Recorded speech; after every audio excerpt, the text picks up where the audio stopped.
We have a very special guest here tonight who is returning to campus, Mr. Juan Yñiguez.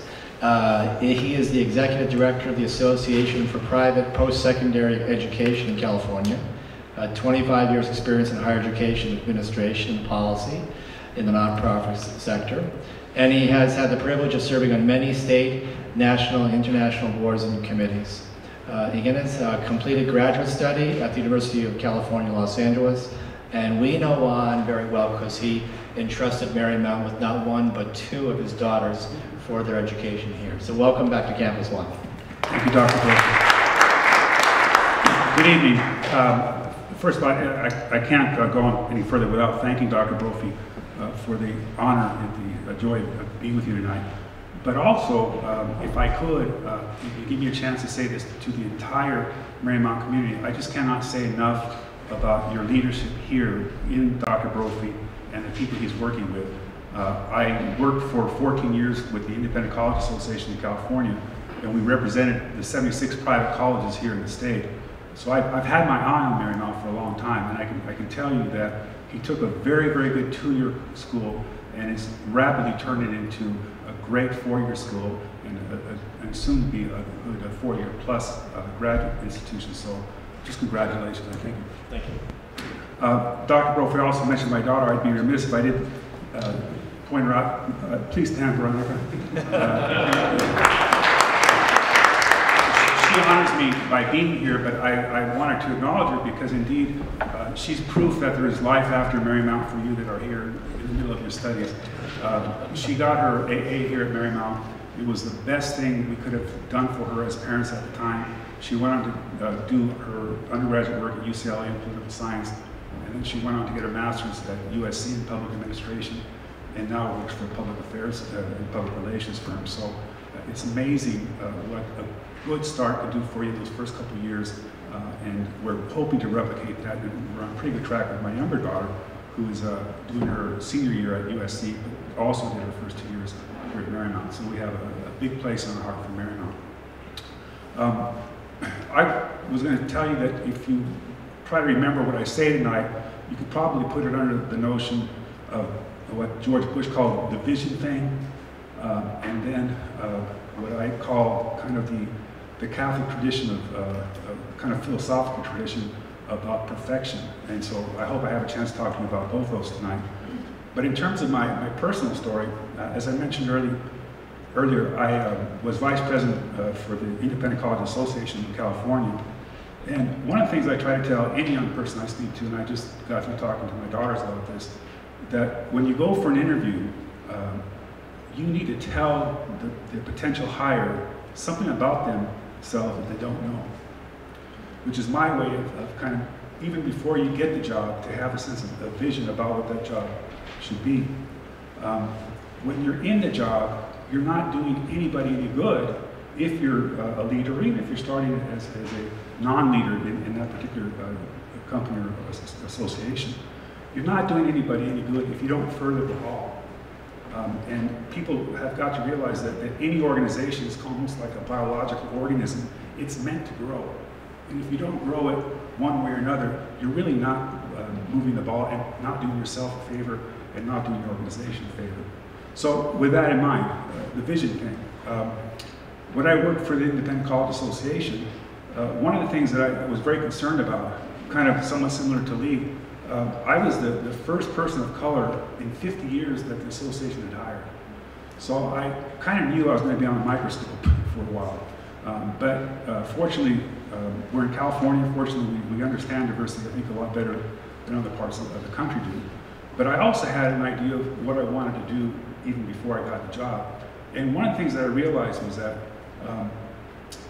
for a sector in higher education that wants to let the people of California know that it appreciates diversity, we weren't modeling that diversity in the things that we did in that office.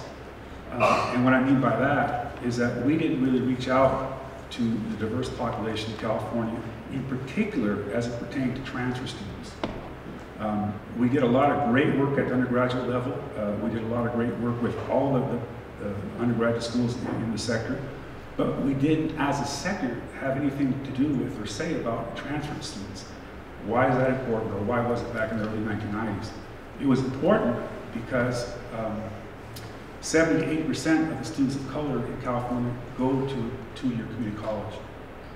It was important because the vast majority of the less well-to-do people in higher education in California start out at the community colleges.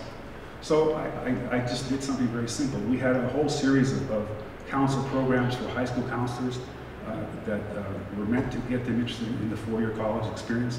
But we did nothing on that level for the transfer students. So we just implemented transfer programs for the transfer students and their counselors throughout California. The second thing that we did along those lines was we put together a group of summer institutes that put students who were either underrepresented or disadvantaged and put them on our campuses during the summer for a 4 to 5 week course, allowed them to get 4 units worth of a course under their belt, and then allowed them to understand what it felt like to be at an independent college. Did it change the face of our sector? Not to a great degree, but it did communicate to the counselors and students in the community colleges that the private colleges cared about diversity just as much as the public. So yeah, I think we were pretty fortunate in getting that message across. Somewhat related story, again, under the guise of vision. If you know me, you know that I'm not a tinkerer, you know that I barely know how to change oil, put my gas in my car. That's about the extent of it. But in the early 80s, I became enamored of the potential of computers. And so when Apple came out with their 512K computer, I was one of the first in line to get it. I didn't understand how it worked, but I knew it would help me as a professional, and I knew it was, back then, it sounds kind of trite to say now, but it was the future for all of us who had professional ambitions. So ever since that day, I became a total Apple and Mac nut, and I'd be happy to talk to you about Steve Jobs' approach to leadership too, if you'd like a little bit later on. But what I'm trying to get to is that, again, when I went to work with independent colleges in the early 90s, we had yet to experience the internet, but we had yet to market the independent colleges from the perspective of the technology that was now becoming available. So I convinced my boss and my admissions directors in the sector to begin to develop the first electronic application for independent colleges. At that time, there was no system in the entire country that had put together both a view book electronically and the application. And in those days, it was two separate, what do they call them? A floppy disk. There were two separate floppy disks. So what we did was through a lot of persuasion, we convinced about 25 of our undergraduate colleges to go into this association model of producing the view book and the applications. Anybody knows anything about change, anybody knows anything about technology, it's never easy. It's never easy. So I'm somewhat, in a kind of funny way, I'm very interested to tell you that our first application for these 25 schools for the Claremont Mechanic colleges, once the student filled it out, it printed out 46 pages of application.